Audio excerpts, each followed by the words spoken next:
Your fingers are powerful enough to control different devices. But they also have limitations, especially when you cannot touch the appliances. What if you had a remote finger? Introducing Adapprox Fingerbot.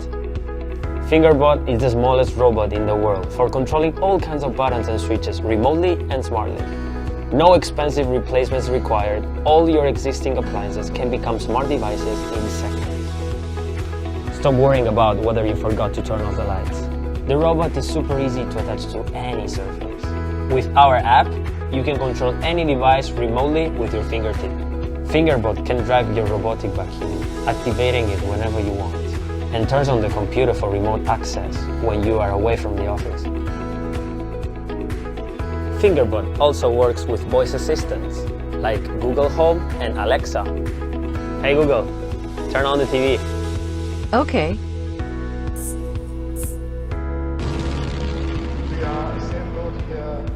So easy. In addition to voice control, there is also remote control. What if you feel too hot after exercising and want to turn on the air conditioner before you get home? Adapprox Bridge can bring all your fingerbots online, allowing you to control them from anywhere at any time.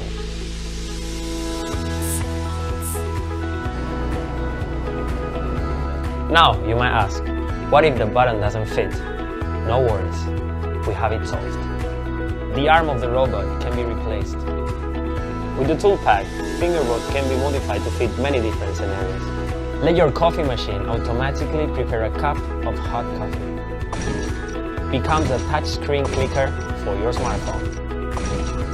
Set a timer in the app, then the Fingerbot will turn on the light in the morning to wake you up.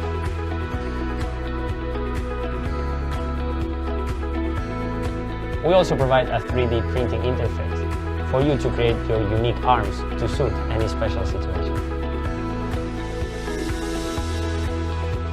Done! Adapprox is dedicated to the design and production of user-friendly smart home solutions. We are a young team of visionaries and dreamers. We are very proud to introduce our Fingerbot here. It's small, simple, and powerful. We hope you have a good experience with Fingerbot and really appreciate your support.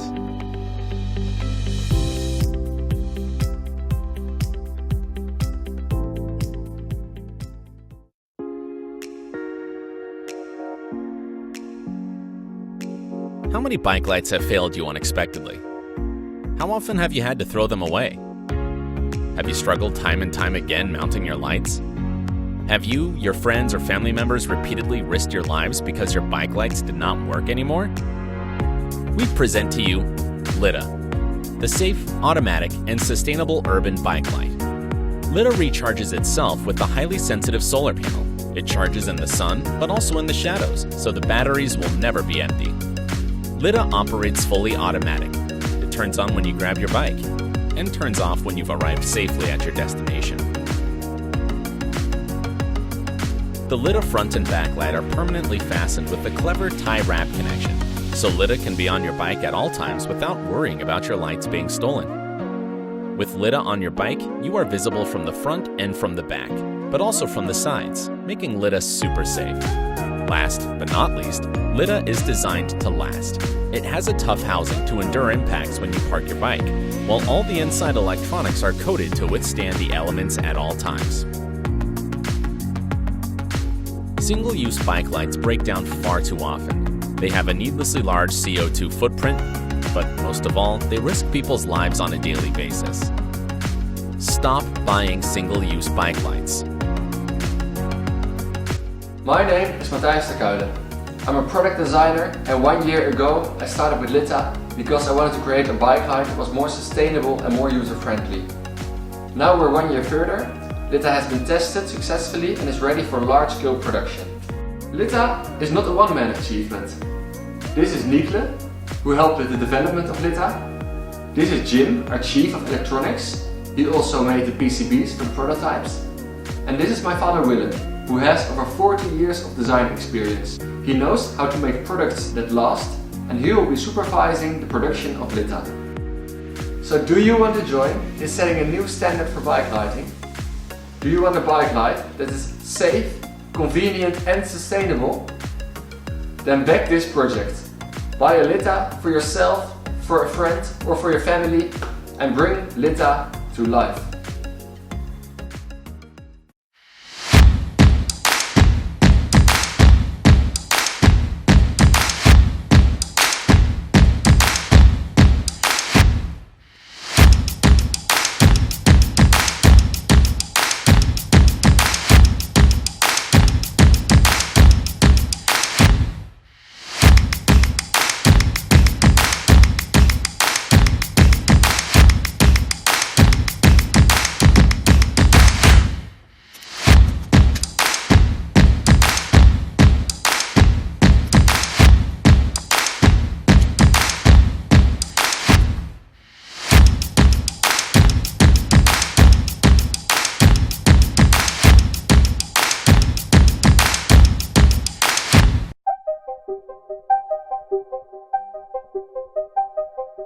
Hi, my name is Amanda, and these are my spore prints.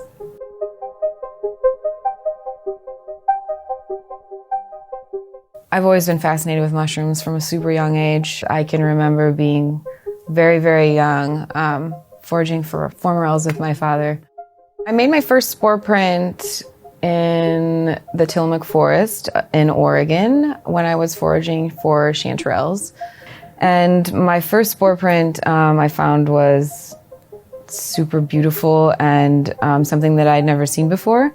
Each spore print is different, and I think when I view them for the first time, I mean, some of the ones that produce something that I have never seen before, I gasp. I've cried when I've looked at them for the first time. There's a wonder behind them. It's just fascinating. To me, this form of art is unknown. I think it's a form of creation that I have never felt in any other way, like something beyond me, something otherworldly. To me, it's something that you can't really see anywhere else. I've always been drawn to nature, been drawn to create. It's felt like a calling to me. It feels like what I'm supposed to be doing and where I'm supposed to be directing my energy. Like this is my path.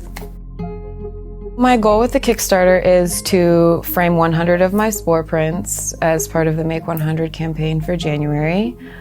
And really my main goal is to share them because I know the beauty of them. I know the gravity of the collection that I have here, and I think they're meant to be shared. They're meant to be viewed by everyone. So by supporting me, you're supporting my calling and my path to take this full time. This is only the beginning of my spore printing. I would love to travel to everywhere that mushrooms fruit, which is pretty much all over the world, and to share them. Like I'm here to share the work. I'm feeling like I'm guided to do this work. It's something that I'm being called to do. It's a calling that I've never felt a calling like this before. Won't you join me on this journey? Hi, my name is Amelie and I'm a Swedish-German illustrator living in London, and this is my studio. I love to draw buildings and I have a growing collection of London illustrations. For my Make 100 project, I wanted to make a personal map of London, an entirely illustrated guide of this fascinating city with secret tips, special places and stories. As rewards, I offer, besides the map itself, postcards and limited art prints of my London illustrations. Funding goes towards the printing costs and postage. I hope you help me bring this project to life, and I promise you, if you're not already in love with London, this will make you fall head over heels.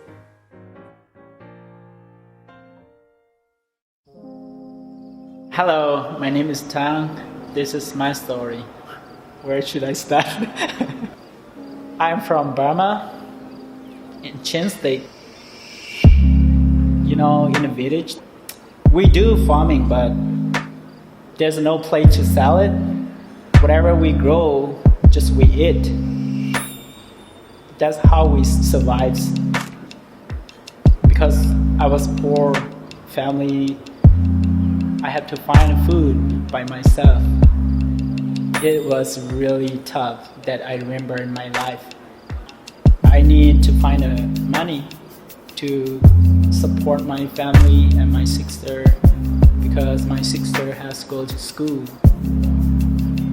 I went to Malaysia and just find money, but it was really tough. A new country, never been in a city. It's a huge city, like nightmare. I feel like everybody's like strangers. I know nothing, I don't speak Malayan, and just I have no friends. I feel like I'm so lonely, and just yeah, kind of that makes me really feel lonely, and it's tough. And I start working. We don't make that much money. Sometimes we don't get what we expect. Later, I found UNHCR. I got registered. Later, God gave me that opportunity. I came to the United States in 2012. I started learning English. Now I am working as electrician and taking college. Chin people still looking for the opportunity to do the business like elephant yams. They could grow in Chinsei, but they have no opportunity to sell it. My friends, his name is Toby. He's talking about the coffee from Burma. And I remember that when I was young, there's people growing the coffee. I haven't seen they sell it. I told him we should do a coffee business in Chinsei, open that door for the people. So in May 2019, I met my parents and my village people. It has been 13 years. Then just figured out the elevations and climates. So we found who owned the coffee shops in Chinsei. We got information from him. It's really great quality. That's why, we should do this.